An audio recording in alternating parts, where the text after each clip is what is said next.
Bible గ్రంథంలోని 7 ముఖ్యమైన పర్వతాల గురించి ఇక్కడ తెలుసుకుందాం. మొదటిది ఆరారాతు పర్వతం.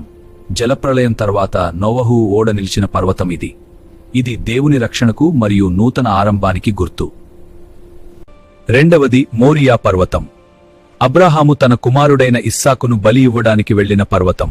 మూడవది సీనాయి పర్వతం. దేవుడు మోషేకు 10 ఆజ్ఞలనిచ్చిన పర్వతం.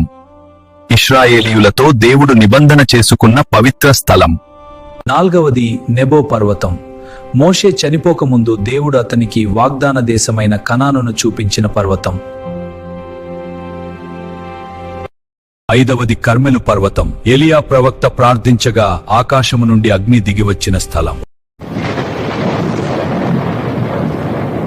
ఆరవది రూపాంతర పర్వతం. యేసుక్రీస్తు తన శిష్యుల ఎదుట రూపాంతరం చెంది మోషే మరియు ఏలియాలతో మాట్లాడిన పర్వతం. ఏడవది ఒలీవల పర్వతం.